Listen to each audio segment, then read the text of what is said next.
At ito yung agency na pinag-applyan namin papunta dito sa Denmark. Dumaan muna ako dito sa Tansin. Mga bilihan dito ng mga tools gaya ng mga 4 wheels at mga motorcycle. Pero kalalabas ko lang din sa trabaho dahil bumili ako ng langis at pambukas ng drainer doon sa langis kapag nag-change oil ka.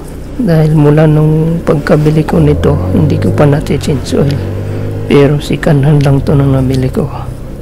Time check, alas 8:10 ng umaga.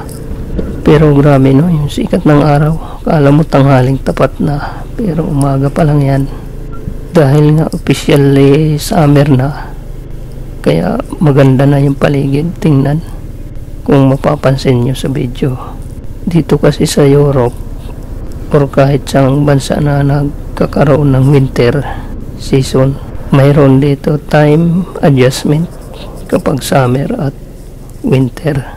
Mapapansin yan sa oras ng pagkakaiba sa Pilipinas dahil nagkakaroon ng 1 hour differential.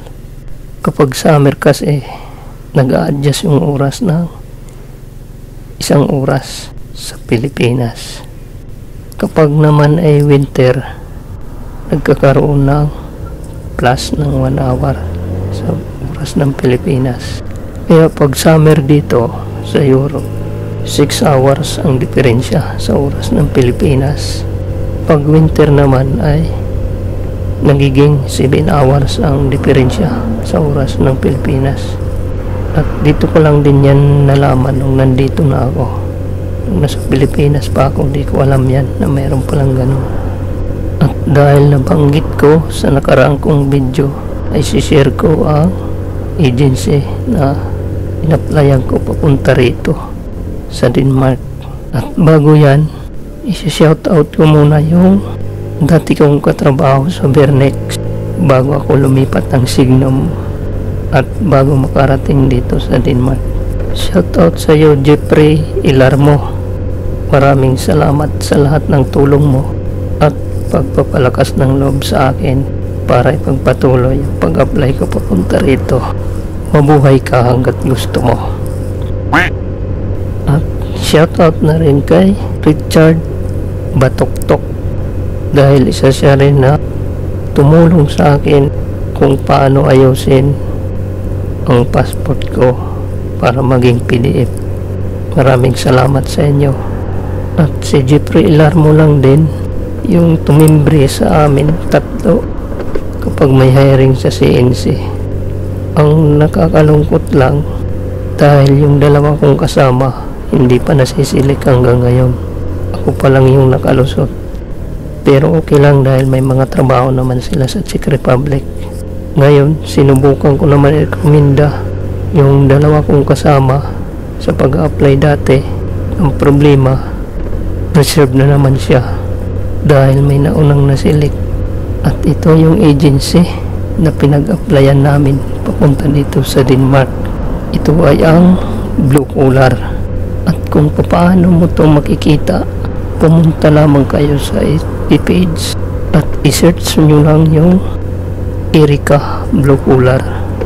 Dahil nagpo-post sila ng hiring dito tuwing may bakante at marami silang hawak na company dito sa Denmark.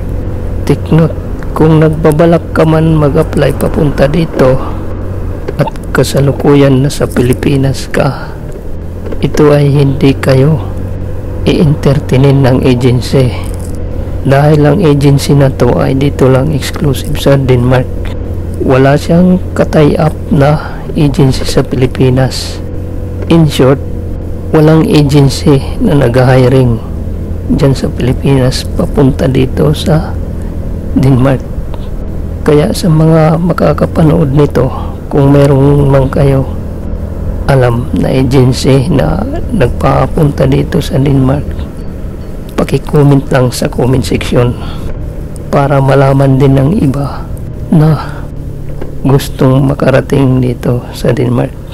Pero disclaimer lang, hindi ako ahintin ng agency na ito at lalong lalo na walang ako posisyon sa agency na yan. Narito ako para i-share ko lang din, dahil ito sinare lang din naman sa akin kung paano ako nakarating dito. Kaya di ko dapat ipagdamot ang mga bagay na binahagi lang din sa akin at hindi pinagdamot. At kung paano mag-apply dyan sa agency na yan, may dalawang opsyon. Una, kapag nakita nyo yung hiring, sa baba nyan may button na apply here. So i-click nyo lang yan, padadirect na kayo sa application.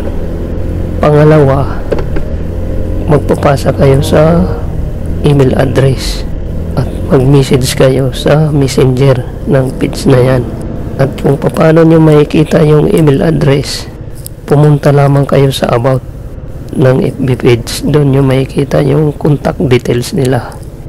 Paalala lang, kung gusto nyo mag-apply papunta rito, kailangan mahaba ang pasensya, dahil sa ngayon maraming aplikante ang naka-line up. Kaya swertihan na lang or pagandahan ng resume at experience patungkol sa trabaho.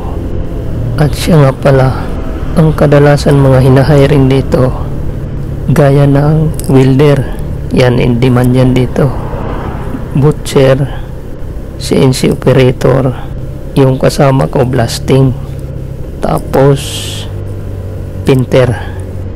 At baka may magtanong kung may interview pa pag nasilik ka ng agency. So base sa pag-apply ko, itong isi-share ko ay based lang sa experience ko. May 3 tanong lang na sinagutan ko, pero hindi siya interview na literal na video call. Yung sa akin ay through email lang, kaya may oras kayo mag-isip kung anong magandang isasagot bago kayo mag-reply. Pero napaka-basic lang naman ang tanong sa akin at napakalabo rin, bumagsak pa kayo.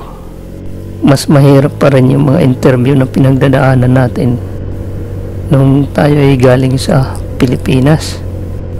Talagang sasalain ka ng husto, pero dito wala nang ganun, direct to the point na lang agad. Ang unang tinanong sa akin through email ay kung interesado ba ako mag-umpisa sa lalong madaling panahon, at naka-indicate na agad yung pitsa kung kailan ka mag-umpisa at kailan ka mag-aayos ng papeles. Sobrang bilis lang, dahil 1 week to 2 weeks lang ang proseso. Kaya yung isip mo dyan, talagang mababalisa ka. Tapos ang pangalawa naman ay tinanong sa akin kung kailan ang expiration ng passport ko at tsaka TRC ko dito sa Czech Republic. At ang pangatlo na tinanong sa akin kung i-rate ko yung English language ko nasa anong level. Pero English yun yung tanong na yun. Pero ang sinagot ko dyan, hindi ko rinikta, dahil di ko naman alam kung anong rate ng mga English level sa atin sa Pilipinas. At pinakita ko rin yan doon sa kasama ko sa Signum. Nanguluhan din siya kung paano ang isasagot doon. Pero ganito ang ginawa ko para playing safe lang din. Bale, tatagalogin ko na lang din kasi hindi naman ako magaling mag-English.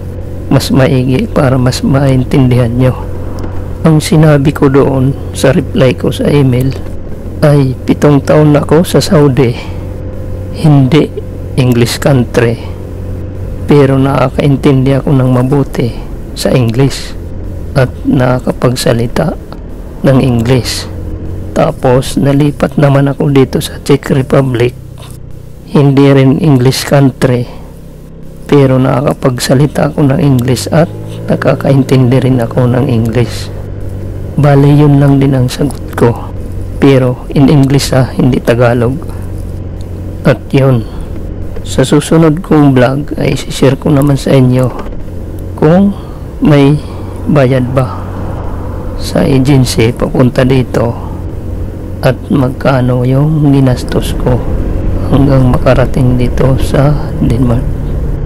Kung nakarating ka man hanggang dito sa part na to, maraming salamat sa panonood. At malapit na rin yung bahay ko. At ngayon papakita ko yung bahay namin na inupahan. Ngayon ay sobrang ganda na. Hindi gaya dati nung blinag ko na ang daming panambak. Ayan o, nakikita nyo sa harap. Ang ganda na. Pinatag na at mayroon na mga bermuda sa harapan. Kaso mailit pa, hindi pa gaano makita. Hanggang dito na lang. Maraming salamat at see you sa next vlog. Alers.